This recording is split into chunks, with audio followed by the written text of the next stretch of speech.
家好，我是每周都会和你去探索香港的 Andy。那我今天要和你们去探索的是尖沙咀。尖沙咀，香港最有名的旅游区，它的名字其实很直接，在还没有填海之前，这里是一个又长又尖的沙嘴。而尖沙咀更有意思的是，香港这2个字的由来，其中一个原因就和尖沙咀有着密切的关系。在很久之前，香港的荔园、沙螺湾一带种植了大量的土城香，而这些香木要分销到各地，就会先陆运到尖沙咀，再从这里转换成水运。也正就是因为有尖沙咀码头输出大量香木的关系，所以才有了香港这个名字。那我们今天的路线会先从九龙公园开始，一路往尖沙咀的海边出发，那就期待一下今天都会去哪些有意思的地方吧。那我现在的位置呢是在尖沙咀地铁站的 A 出口。那我知道尖沙咀这个地方呢，作为旅游景区，很多人可能比我还要熟悉，所以呢，我今天要去推荐的地方呢，就是一些是暴晒的天气，或者说是像这种下雨天的天气可以去的地方。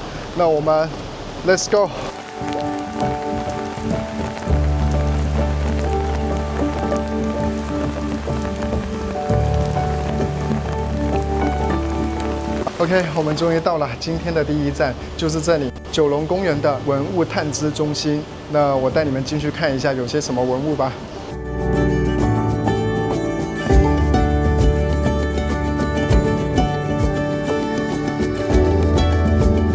位于尖沙咀心脏地带的这个九龙公园，它的前身便是建于1892年的威菲路军营，又称摩罗兵房，在1970年才改建成现在的九龙公园。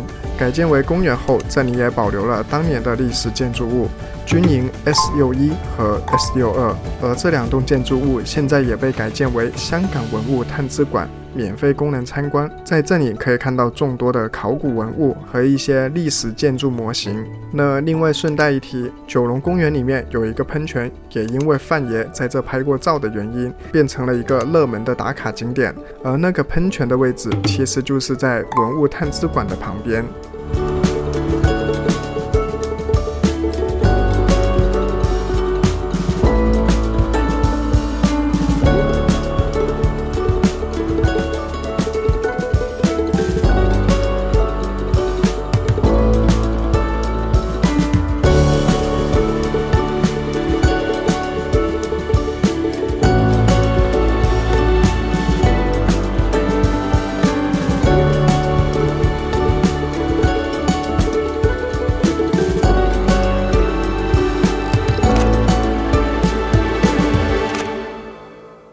那我们现在呢就已经逛完了这个文物探知馆，那接着呢我就带你们去下一站，但是下一站呢我不会走广东道过去，因为还是有雨的，那所以呢我会直接穿过海港城，然后直接到我们的下一站 Let's go。OK， 好，那我们现在呢就已经走到了我们下一站，就是这里1881。那这里呢，我相信很多人都来打卡过，但其实它的最上面呢是有一个时空球的。那我带你们上去打个卡，然后也逛一逛1881吧。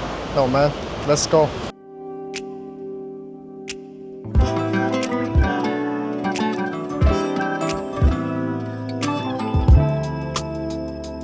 这栋新古典主义的古迹1881，很多人都以为是在1881年建成而取名，但其实它的建成时间是在1884年，而1881的意思其实是这栋建筑物的奠基时间。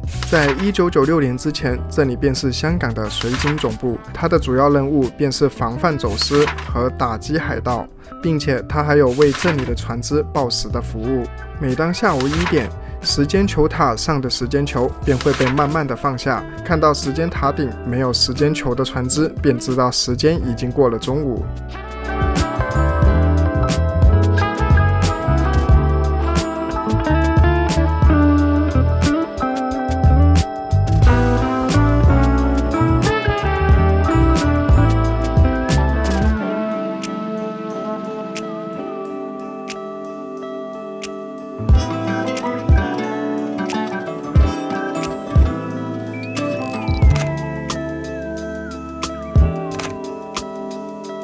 那现在这里呢就逛得差不多了，下一个地方其实就是在这里的对面。那我们 Let's go。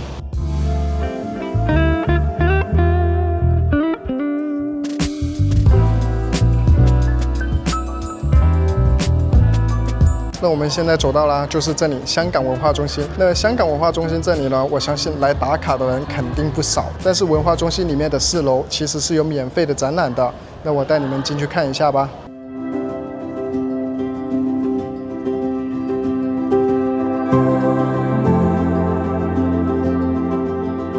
香港文化中心，它的原址便是九广铁路的九龙总站。在19世纪末，香港与广州的贸易频繁，于是政府便决定建造一条铁路，方便两地的商人交易。而尖沙咀便是当时的终点站，并且这里因为靠近码头的缘故，所以也是当年最热闹的一站。那现在香港文化中心除了是金像奖或者是其他大型活动的会场外，这里也会有不定期的表演或者是剧场放映，并且这里的4楼是有一个小小的展览馆供人免费参观的。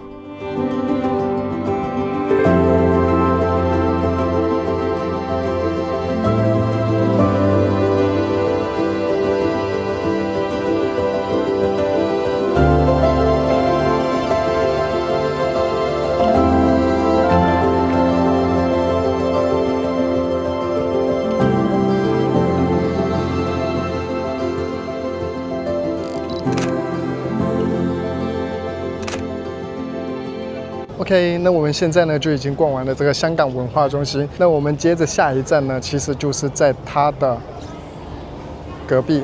那我们 Let's go。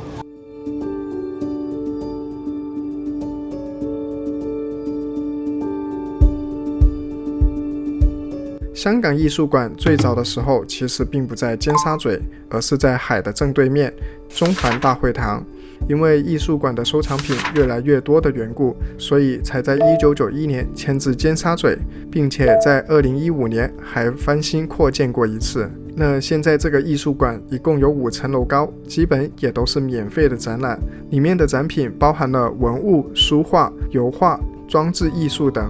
当然的，偶尔这里也会有收费的展览，但收费都是几十块钱。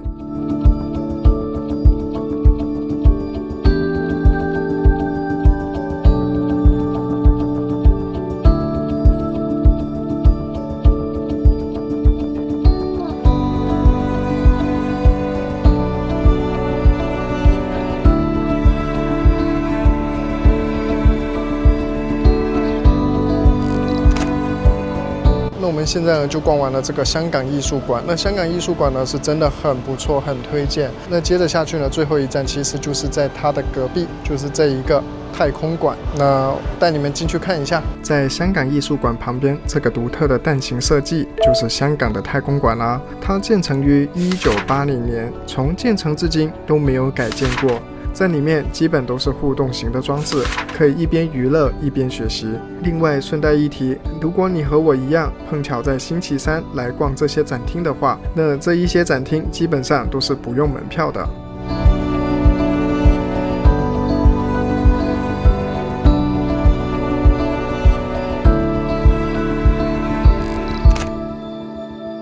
那这一期视频呢，就是介绍，如果你来香港，但是遇到像今天这种大雨的天气，或者说是一些暴晒的天气，那你可以去哪些地方逛，不会就是浪费掉一天的行程。那下一期呢，我也会和你从尖沙咀这里开始，然后坐天星小轮到中环那边，带你们去探索一下中环有哪些隐藏的小众景点。那非常感谢你的收看，你的支持是我创作的最大动力，请帮我点个赞和关注，谢谢。那我是每周都会和你去探索香港的 Andy， 我们下周见。拜拜。